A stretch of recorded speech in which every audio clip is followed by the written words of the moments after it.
Selama 2 dekade terakhir, sebagian besar negara di dunia telah melaksanakan reformasi di sektor publik untuk meningkatkan kualitas pelayanan pada warga. Gerakan menuju model pemerintahan yang demokratis makin gencar. Model ini muncul sebagai cara yang paling efisien untuk memastikan peningkatan kesejahteraan masyarakat. Inti daripada model ini adalah adanya sebuah interkoneksi antara masyarakat sipil yang aktif dan mempunyai akses informasi dan pemerintahan yang responsif dan terbuka. Indonesia menuju sebuah demokrasi karena sejarahnya dan keberadaannya selama 30 tahun di bawah pemerintahan yang otokratis dari Orde Baru membuat warga tidak bisa mengungkapkan hal-hal yang berdampak terhadap kehidupan mereka. Warga, terutama perempuan dan orang miskin, tidak terbiasa untuk berperan dalam pengambilan keputusan yang berdampak terhadap kehidupan mereka. Sementara pemerintah daerah yang identik dengan praktek-praktek budaya korupsi dan nepotisme tidak terbiasa juga untuk mendengarkan apa yang dibutuhkan oleh warganya.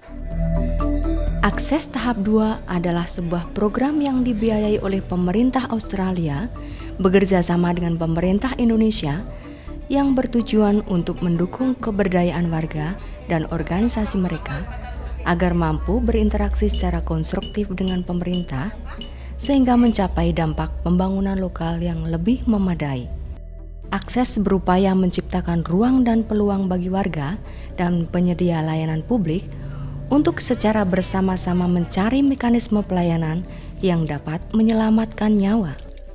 Kelompok yang terpinggirkan seperti perempuan dan orang miskin biasanya tidak memiliki akses terhadap pelayanan publik. Mereka adalah orang yang paling membutuhkan. Hal utama yang diperlukan oleh perempuan dan orang miskin di Indonesia adalah akses yang memadai terhadap fasilitas kesehatan dan pendidikan.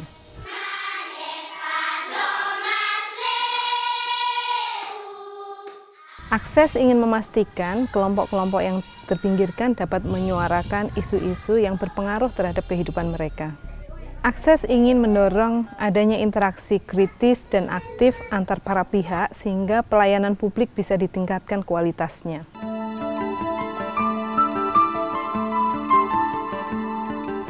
Kesehatan merupakan isu besar mulai dari kelahiran. Di desa Oilomindi Timur telah membentuk jejaring mandiri bekerja sama dengan puskesmas untuk mengurangi angka kematian ibu hamil dan anak. Sebelum ada jejaring, banyak masyarakat yang melahirkan di rumah, masyarakat kurang sadar tentang kesehatan, kemudian mereka masih tetap memakai tradisi yang dulu. Saat ini terdapat jaringan angkutan, jaringan nutrisi dan ibu menyusui, sebuah jaringan donor darah, bantuan KB, dan pengumpulan dana. Pengurangan angka kematian bayi hasilnya luar biasa. Kalau di desa kami sudah 0%. Kemudian juga kematian ibu juga 0% karena semua sudah melahirkan di puskesmas. Partisipasi dari pemerintah lokal sangat besar. Kepala desa bahkan menyediakan mobil pick-up-nya untuk keperluan darurat menuju klinik. Saya sangat bangga karena sekarang masyarakat sudah sadar dengan hadirnya desa siaga ini, dan dalam hal ini saling menolong dimulai dari diri sendiri, kemudian dibawa sampai di dalam pemerintahan desa kami, semuanya saling mendukung di dalam program kesehatan. Akses mendukung pengembangan proses dan perancangan metodologi untuk meningkatkan peran warga. Akses mendukung organisasi warga maupun lembaga swadaya masyarakat agar masyarakat dapat menemukan kekuatan yang mereka miliki, membantu pengembangan kapasitas orang miskin dan perempuan sehingga suara mereka bisa didengar. Dengan memfasilitasi proses pemberdayaan masyarakat, akses membantu warga untuk ikut serta, mengontrol dan terlibat dalam pengambilan keputusan pembangunan di wilayahnya. Akses percaya bahwa bantuan yang berlebihan dari pihak luar akan meningkatkan ketergantungan masyarakat. Tetapi jika masyarakat dapat belajar mengenali kekuatan, aset dan kemampuan yang mereka miliki dan membangun atas kekuatan tersebut, maka masyarakat akan lebih mampu untuk mandiri secara berkelanjutan di masa mendatang.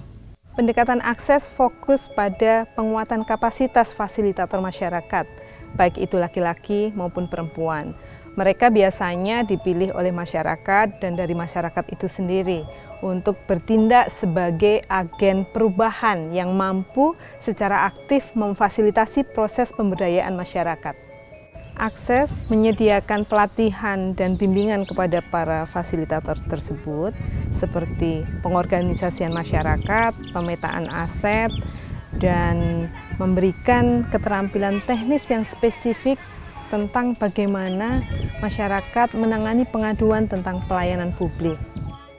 Akses mendukung komunitas dan organisasi masyarakat dalam menciptakan ruang yang memungkinkan masyarakat dapat mengakses informasi, dapat berbagi pengalaman, dan dapat menyampaikan keluhan mengenai pelayanan yang diperoleh di desa.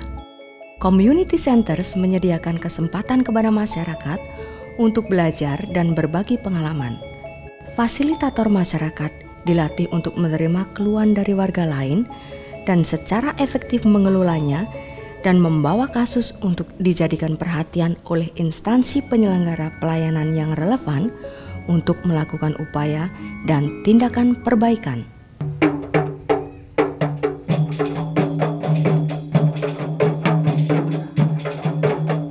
Sejak adanya community center mandiri di Lombok, yang para anggotanya semuanya perempuan, membuat perkembangan yang penting dalam meningkatkan penyediaan pelayanan kesehatan publik.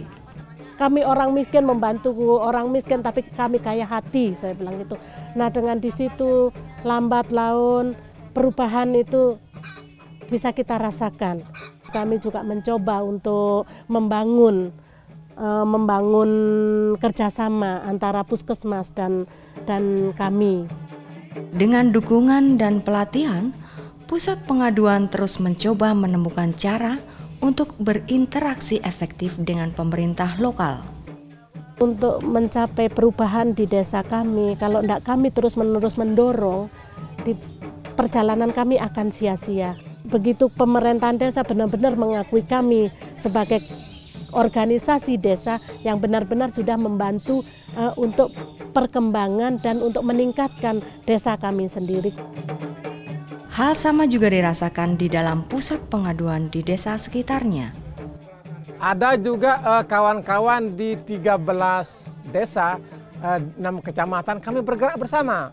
Tujuan kami adalah ingin membebaskan anak-anak dan perempuan daripada kekerasan. Karena banyak sekali khusus di Lombok ini kekerasan terhadap anak dan perempuan. Pertama ini masing-masing pemerintah desa, terutama sekali pemerintah desa yang tempat saya tinggal ini sangat welcome menerima saran dan kritikan untuk dilaksanakan.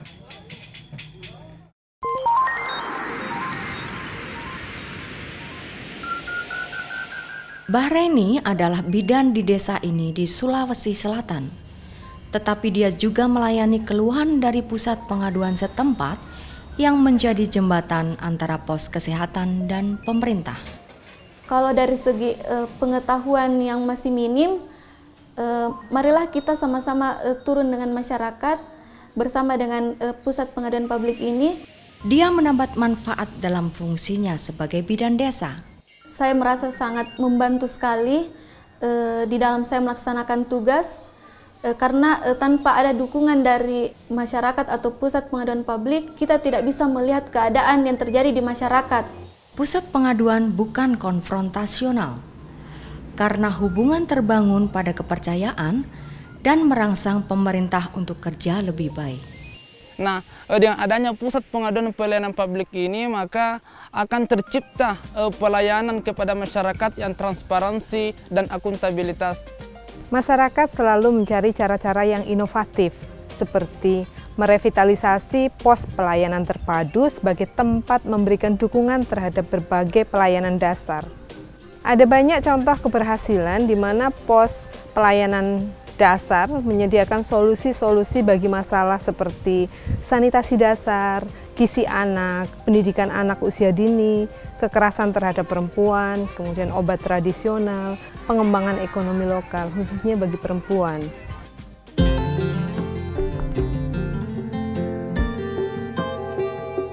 Kader Posyandu di Lalemba adalah bagian dari aliansi kader yang mewakili masyarakatnya di tingkat kecamatan. Di masa lalu, desa tidak memiliki bidan. Setelah aliansi dilobi, tiap desa memiliki bidan. Sampai sekarang, setiap bulannya kegiatan di Posyandu meningkat, termasuk kami awal mulanya swadaya kader sangat tinggi, kita berikan pemberian makanan tambahan yang kami ambil dari lingkungan kami. Mereka juga menerima pelatihan teknis di dalam membuat dan menggunakan obat tradisional. Kami tahu ternyata banyak sekali yang ada di sekitar kita ini yang bisa kita manfaatkan untuk mencegah penyakit, untuk mengobati penyakit.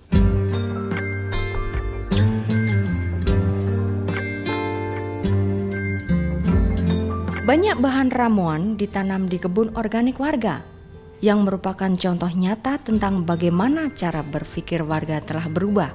Kesadaran lingkungan dan perilaku sehat meningkat setiap hari. Dulunya mungkin zamannya mereka itu 1 hektar bisa kita sempitkan menjadi 2x2. Artinya yang dulunya buang air besar sembarangan bisa spesifik di jamban keluarga. Aliansi kader juga menjadi alat efektif untuk menggerakkan sesuatu di tingkat pemerintahan. Saat ini, tanggapan lebih cepat dibanding dulu. Kami punya nilai tawar dengan pemerintah setempat, kader Posyandu yang bicara, jadi ada sedikit bargaining posisinya mungkin seperti itu. Keberhasilan pendekatan akses terletak pada ketekunan dalam menjalankan prinsip partisipasi, prinsip inklusif, prinsip interaksi yang apresiatif dan konstruktif antara masyarakat, organisasi mereka, dan pemerintah daerah. Memang istilah pengaduan seringkali menakutkan bagi staf pemerintah yang kurang terbiasa dengan kritikan. Tetapi dengan pendekatan yang non-konfrontatif, akhirnya membuat pemerintah mendengarkan, menghargai umpan balik, dan memberikan tanggapan terhadap masyarakat. Pemerintah juga akhirnya menyaksikan sendiri bahwa masyarakat mampu bekerja sama, mampu memobilisasi aset yang mereka miliki, dan mampu melindungi hak-hak warga yang lain. Pemerintah melihat nilai sesungguhnya dari community center justru membantu pemerintah melakukan pekerjaannya dengan lebih baik, dan akhirnya mereka mendukung keberadaan community center.